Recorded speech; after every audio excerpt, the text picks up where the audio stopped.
Madrid, début des années 90. Dans un immeuble ordinaire, une famille va vivre ce que beaucoup considèrent comme encore aujourd'hui le cas paranormal le plus crédible jamais documenté. Un dossier officiel, des policiers témoins et une jeune fille dont la mort marque le début de l'horreur. Voici l'histoire de l'expediente Valesca.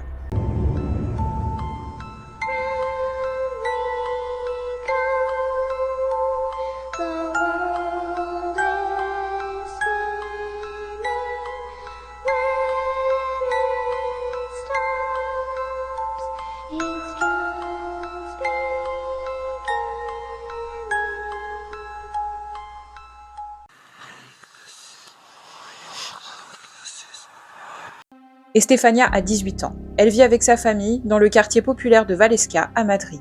C'est une adolescente discrète, sans histoire, pas attirée par l'occultisme, pas décrite comme instable, pas de troubles médicaux. Ses proches diront plus tard, elle était normale, calme et joyeuse. En 1991, au lycée, ce jour-là, le cours traîne. Quelqu'un a apporté une planche de Ouija pour rire. À l'époque, en Espagne, comme ailleurs, c'était vu comme un jeu, une provocation, un truc interdit, donc amusant. Estefania n'est même pas l'initiatrice. Elle participe, elle pose ses doigts sur le verre comme les autres. Il n'y a pas d'intention, pas de concentration, pas de préparation. Un professeur surprend le groupe, il arrache la planche et la casse. Quand la planche se brise, quelque chose se libère. Ce n'est pas spectaculaire, pas une explosion. C'est une fumée sombre, compacte et lourde. Elle ne flotte pas au hasard. Les élèves diront qu'elle a pénétré directement dans la bouche et le nez d'Estefania. La jeune fille dira plus tard qu'elle a ressenti un froid brutal dans la poitrine, une pression dans la gorge et une sensation de vide aspiré. Quand elle lève les yeux, la fumée est déjà devant elle, puis elle s'effondre. Personne ne crie au début. Un silence glacé s'installe. Plusieurs témoins diront plus tard « On savait que ce n'était pas normal, mais personne n'osait bouger ».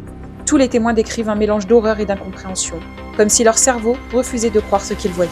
Ces témoins ne veulent pas parler pendant quelques minutes. Plusieurs sont en état de choc. Certains pleurent, d'autres restent muets. Ils observent Estefania au sol, et c'est là que la peur se transforme en certitude.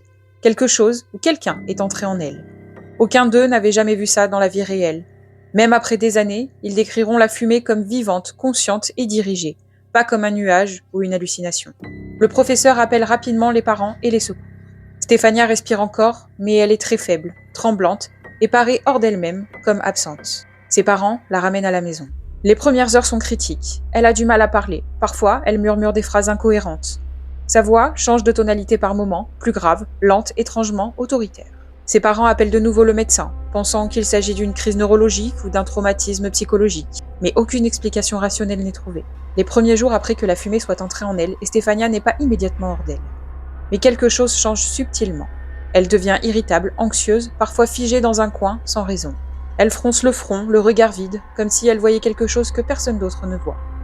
Les proches remarquent que son comportement devient imprévisible, parfois agressif, parfois complètement passif. Puis c'est les débuts des crises. Ses membres se tendent brusquement, comme si ses muscles obéissaient à quelqu'un d'autre. Elle tombe parfois, incapable de marcher droit, mais ses yeux restent fixés sur un point invisible. Dans les moments les plus intenses, sa voix change radicalement, grave, lente, comme si elle venait d'un autre monde. Elle prononce des phrases qui ne semblaient pas être de son fait. Je suis déjà dedans, elle m'a ouvert, personne ne peut me faire sortir. Les parents et les amis décrivent ces instants comme horribles, car elle paraît présente et absente à la fois. Elle affirme sentir quelqu'un la suivre de partout. Elle perçoit des formes noires dans les coins de la pièce, qu'aucun témoin n'aperçoit. Elle parle parfois à quelqu'un qui n'est pas là, répond à des questions invisibles. Les médecins ne peuvent pas affirmer un problème neurologique. Puis les crises deviennent quotidiennes, souvent la nuit. Elles durent parfois plusieurs minutes. Pendant ces épisodes, son corps est raide, ses yeux fixes. Elle hurle ou parle dans une voix étrangère. Ces cris sont le signe que quelque chose s'est installé en elle. Et elles annoncent ce qui va conduire à son hospitalisation. Les médecins, habitués aux urgences classiques, sont déconcertés. Les tests ne montrent aucune anomalie physique. Pas d'épilepsie, pas de traumatisme, pas d'intoxication. Elle reste immobile par moments, fixant un point vide, comme si elle observait quelqu'un derrière le personnel. Pendant les jours suivants, les crises s'intensifient. Les traitements classiques, sédatifs, surveillance neurologique, examens n'ont aucun effet. Les médecins sont désemparés. Certains membres du personnel rapportent un malaise palpable, une sensation que la chambre est habitée. La famille est à bout. Ils constatent qu'Estefania n'est pas seulement malade. Elle est altérée dans son être même. Elle parle de voix, de présence, de choses qui la suivent. Ses parents commencent à craindre que ce ne soit pas seulement une maladie, mais quelque chose d'invisible, de vivant. À bout de force, le corps d'Estefania montre des signes d'épuisement extrême. Les phases de calme sont rares, et même alors, son regard reste troublant, distant, presque absent. Les médecins ne trouvent toujours aucune cause physique. Finalement, un jour, son cœur cesse de battre. Subitement, sans explication médicale. Estefania Gutiérrez Lazzaro est décédée en août 1991. Les médecins examinent son corps, font tous les tests connus et ne trouvent rien. Certains commencent à parler d'inexplicables ou de cas étranges. Les témoins disent que certains membres du personnel étaient perturbés, parce que même après sa mort, l'air semblait chargé, lourd et oppressant. Le rapport médical parle de mort subite inexplicable. Rien n'indique une cause biologique ou psychiatrique classique. Pour la famille, c'est un choc immense. Pour le personnel médical, c'est un mélange de frustration, de peur et d'incompréhension. Après la mort d'Estefania, la famille reste profondément perturbée par ce qu'elle a vécu à la maison et à l'hôpital. De retour à leur domicile, ils constatent des phénomènes étranges dans leur appartement. Des bruits inexpliqués la nuit, des objets qui tombent ou bougent seuls, une sensation constante de présence. Craignant que quelque chose de dangereux persiste, la famille appelle la police pour constater officiellement ce qui se passe. La police arrive dans l'appartement, vide. Les agents sceptiques, mais professionnels, commencent leur inspection. Plusieurs policiers parlent d'une atmosphère lourde, presque suffocante, comme si quelqu'un ou quelque chose les observait. Certains rapportent que des portes ou armoires s'ouvrent ou se ferment seules. Les photos d'Estefania semblent se noircir de l'intérieur et une substance noire apparaît parfois sur certains meubles, sans explication. Les policiers rédigent alors un rapport détaillé de tout ce qu'ils constatent. Ils utilisent des termes comme inexplicable, phénomène sans cause apparente, atmosphère inhabituelle. Ces rapports feront partie de ce qu'on appellera l'expediente Valesca, l'enquête officielle sur les phénomènes paranormaux liés à l'appartement. Certains admettent avoir eu la chair de poule et un sentiment persistant qu'Estefania n'était pas partie, malgré son décès.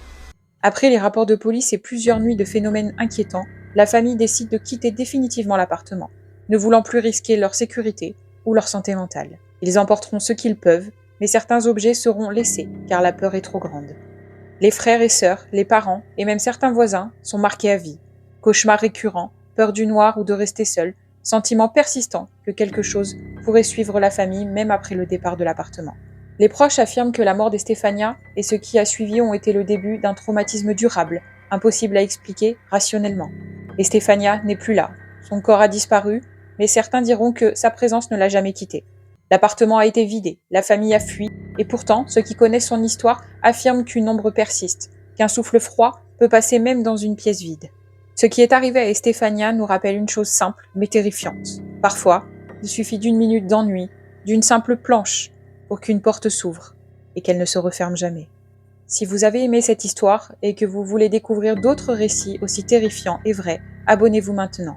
Activez la cloche pour ne manquer aucune plongée dans l'horreur et souvenez-vous, certaines histoires ne meurent jamais.